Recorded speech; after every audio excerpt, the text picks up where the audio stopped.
Tsunderes and thick thighs, 100 girlfriends who really, really, really, really, really love you is finally here, guys. And I have to say, so far, first episode, I'm pretty darn sold on. I think just it has a great flavor to it. The visual design's fantastic. Yes, thickness. Way too much thick. This, I'm sorry, I gotta get into this. This girl is so thick.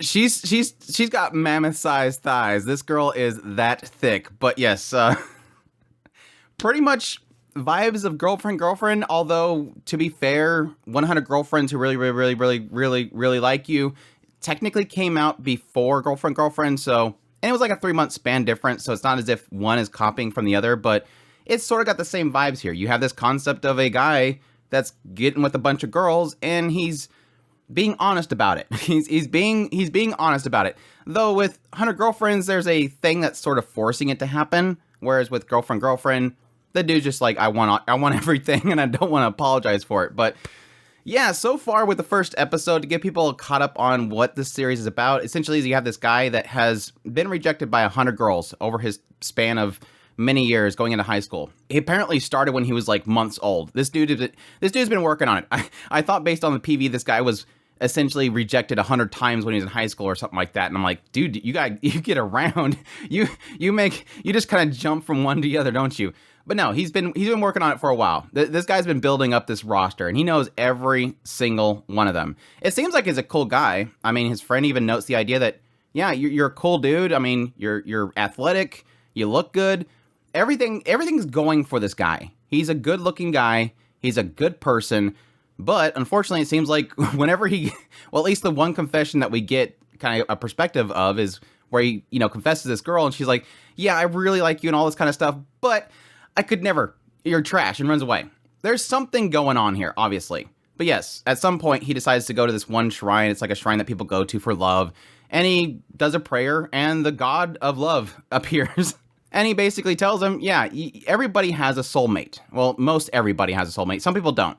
But a lot of people have soulmates. And with a soulmate, yes, you're destined. But he notes the idea that with women, they know immediately. Like there's a sensation, this is my soulmate. Whereas men, it takes a while. Like it's a build-up. But eventually, a man will notice when they have that soulmate. And it's just not his time yet. So the god's like, it's okay. It's coming. You're going to get 100 of them. Not just one, you're going to get 100 of them. And so he's like, whoa, that's great. So he goes back to school and everything like that. And then suddenly, at his new school, he runs into 2 individuals. Hanazono literally runs into them. We have the whole trope where you walk around the corner and you bump into somebody. He literally somehow bumps into 2 girls at once. Didn't have toast in his mouth, though. But yes, these 2 girls immediately get the sensation that this is their soulmate. And from his perspective, yes, he gets the sensation that they're his soulmate. Kind of turns this whole thing where the 2 of them start to play up this idea that they got hurt. One of them plays that they got their ankle hurt. And as she's going to, get him to carry her, the other one decides, oh yeah, my ankle hurts too. And eventually he decides to take him over somewhere. They hear this rumor about this 4-leaf clover that will make your destined love. The 2 girls run off.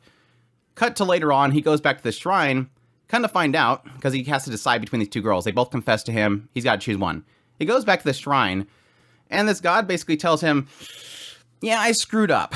Just letting you know, I screwed up. We usually have to fill out these forms. It basically is this form that says a person and how many soulmates they'll get. For some reason, they always have to fill in one. It's apparently something they didn't have just printed on the document. And he decided, he was watching a show and he accidentally wrote 100. And so he's got 100 soulmates coming in his direction. Now, the twist, and this is the big twist that this series seemingly has for at least the beginning of it, is that if he doesn't give that love back to these 100 soulmates, they will die. Some sort of tragedy will befall them and they'll die. And so this kind of forces him like, crap, I have these 2 girls. They're obviously soulmates. They both love me. They both want to be with me. If I reject one of them, they're going to die. So he's kind of struggling with how he's going to handle it. And yes, he's even thinking of the idea of, I'll turn them both down and then secret, I'll get with each one of them. And just kind of hide the fact that we're with him because we don't want to make the other one upset. But then he decides to come back the next day. They're both waiting for him. And he tells them, I want to be with both of you. Can you both be my girlfriends? And just kind of lets it out there. They were both honest with me. I want to be honest with them. And yes, he's covered in dirt, and he apparently spent the whole night looking for these 4-leaf clovers just for them because he thought that was kind of something that they wanted that was special to them. So that's where we kind of leave it. that is 100 girlfriends. And yes, that kind of leaves the episode noting, don't forget, there's 98 more of them. So if you think it's going to be difficult now for him to handle 2 of these girls, they've seemed to have accepted it. I mean, they, at least with Inda, one of the Tsundere girls, she was a little bit hesitant about it, but she accepts it when she sees the other one get it with it. So yeah, how are you going to handle 98 more of these is the big question mark. That's where the shenanigan's going to be. Like I said with the very beginning, yes, I get massive girlfriend vibes here. Now, there's one major difference here from girlfriend to this one, and that's the fact that the main character is completely different. Aijo is seemingly a cool dude. So far with this first episode, I think he's a cool dude. I have nothing that really bothers me about him. There's a little bit of a sense that he's a little bit too perfect, and I think that's might be where he might become a little boring, but he seems like a cool guy. This seems like a guy that you're like, you know what? Typically with, let's be honest, typically with harem shows, you don't care about the main character. The main character is, in a lot of cases for me anyways, is just annoying. You don't get why they get all these girls. It's like they're the dither character that has nothing going for them. They're so plain, or they're so annoying, or they're so loud that you're like, why does this person get all these girls? It's almost like, it almost creates a jealousy in the reader and the viewer, and the idea of like, why this guy? I don't understand what is so valuable. Why are all these girls so thirsty for such a boring idiot character? Like, they have no value to them.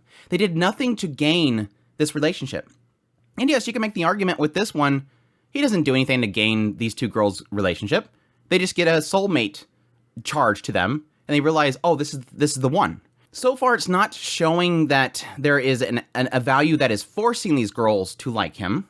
It just seems like they internally have something that they desire about him.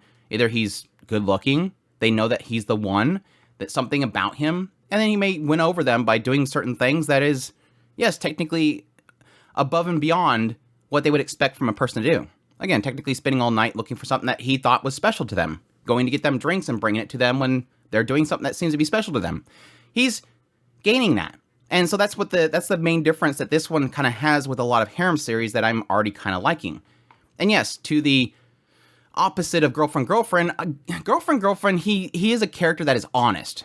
And I like that. That's what I liked about girlfriend. It's an honest main character. He says what he wants, and the girls decide if they want that or not.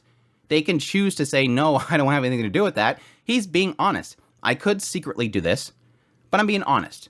And yes, there is something to be said about a guy being willing to leave, being willing to bring in another person into a relationship, which is, detestable to a lot of people, but he was still honest about it. That's the key thing. But with girlfriend, the guy, I like him, but at the same time, he does get annoying. He's stupidly fun, and that's the comedy, and I like that. And every now and then he makes me chuckle out loud with how stupidly honest he is. The Tashkanis, the you're right moments. But he's still kind of repetitive. It still get kind of old. This guy, like I said, he's enjoyable. He seems legit. At the same time, I do feel like that can get boring after some point. So, him aside, because obviously we're all not here for him. We're all not here for the story. We're all here for the girls. I was struggling with the idea of possibly doing 2-episode first impressions, but, I just wanted to talk about it. Because, yes, we technically have only really introduced 2 characters. We've shown other characters, but we only really introduced 2 of them. I think total, I don't know, it seems like based on the OP and stuff, I think there's going to be 5 total at this moment. So we're not getting 100 right off the bat. We're not Nejima here or anything like that. We're not gonna get like a whole classroom of girls on him right off the bat. No, it does seem like they're focusing on just the 2 girls right now. Hanazano, like I said, the girl thick. This girl's got her own zip code to those thighs. This girl is so massive. And I'm not saying that as a bad thing. I like the thighs.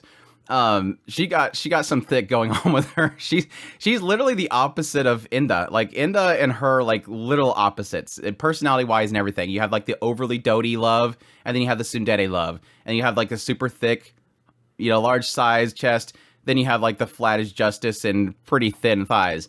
They're pretty opposites to each other. But yeah, I can honestly say that the thickness is off the charts. And I guess credit to Biburi Studios. I mean, they are doing a really good job so far of animating the show, and they're putting the detail where it needs to be detailed. I think overall, based on the PVs, I do like a lot of the designs. I think the only one that I don't really like is the Nano Ai or whatever her name is.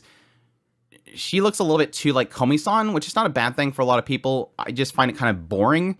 But the rest of the characters look super cute. So I'm really looking forward to kind of seeing each one of them be introduced. But so far, like, Hanazono, I really, like I said, besides the thigh thing, I have a feeling this girl's gonna be crazy. I literally feel like this girl's gonna be crazy. She's like she's too lovey. She's too not really pure. I mean, the internal dialogue is where it's getting me. Because, like, outwardly, she's the overly doty, I want to love you kind of character. But inside, it's like that whole, you can sort of see her intentions. She's calculative about what she's doing. And so it's like immediate thought of like, yeah, this girl's crazy. I don't think she's going to be yandere because she's not like, you know, pulling out a weapon or something like that when they're both on him at the same time. But I mean, we could go that route. I think she's going to be crazy love. I don't know if she's going to be violent yandere, but I think she's going to be some sort of sick, over the top love, like very, very thirsty. But we'll see where that goes. But yeah, obviously for me, I do really like I like my tsunderes. I'm sorry. And thankfully, Inda isn't a violent tsundere. I'm always like the type that I really like my tsunderes because they're very kind of, yes, they're very formulaic in a lot of ways, but they're very complicated. They're very difficult to crack. And if they're done right, if a tsundere character is wrote right, where there's a purpose to it, they could be a lot of fun. I don't know that this writer is good at writing characters. So far, I'm not seeing anything super extravagant. But I'm curious if each one of these girls will have some sort of story to go with them to make it make sense. Or if it's just going to be, that's the tsundere, and that's the Daidaidaidai, whatever you want to call her. Could be. I don't know. We'll see. But I did like her. Yes, quite generic jokes, but I think that was on purpose. I think they were obviously purposely doing the tsundere typical jokes like, well, you know, I guess I'll have to go out with you. I don't want to, but if it'll make you happy, I guess I can be bothered to go out with you. They're playing the usual trope tsundere jokes purposely. This isn't like I don't have a feeling like this is just copying and pasting that concept. So I'll be interested to see what they kind of do with it. But so far, a lot of the interactions have been a lot of fun. I just got a kick out of a lot of the scenes. The cicadas clinging to the pole. I'm the luckiest pole ever. I don't know, it had me laughing out loud pretty bad. Seeing the two girls literally try to one-up each other was a lot of fun as well. There's in a lot of cases with these types of harem shows, there is a line for me. I'm honestly the type that I don't necessarily quickly jump to every single harem show. For a while, I actually got burnt out on them. Like I seriously, when I seen a harem show pop up, if this opening sequences is this guy and suddenly he's in a club room full of 15 girls and there isn't a guy in the world around them, I had the point where I was like, I don't really care to see this again. And for a while there, we kind of seen a lot of the harem shows sort of disappearing. And so seeing things come back like, you know, Cafe Terrence, which is technically more slice of life drama, Girlfriend, Goddess Dormitory, those kinds of shows are kind of coming back. We're kind of seeing a resurgence of this kind of stuff, but thankfully, it seems like a lot of these that are coming back are not just simply dumb harem shows. I think the isekai is where you're getting a lot of those trappings, but outside of that, just strictly harem shows, it does seem like there's a lot more effort being put into the storytelling and the comedy and stuff that I think is really refreshing. So we might see a nice resurgence of these harem shows, but with a clever concept behind them to actually make it worth watching. So, but we'll see. But anyhow, that's my thoughts on the first episode of 100 Girlfriends Who Really, Really, Really, Really, Really Love You. Hope you guys enjoyed this video. As always, if you did, make sure that like button down below, comment. Let me know what you think of the series if you're going to be checking it out. Additionally, if you're new to the channel, make sure that subscribe button so you get my content. I do news, reviews, first impressions, top list. If it's anime, it's pretty much here. Additionally, if you want to support the channel more, I have Patreon link, tips link, super thanks, membership button down below. Greatly appreciate it, but it does. Y'all take care.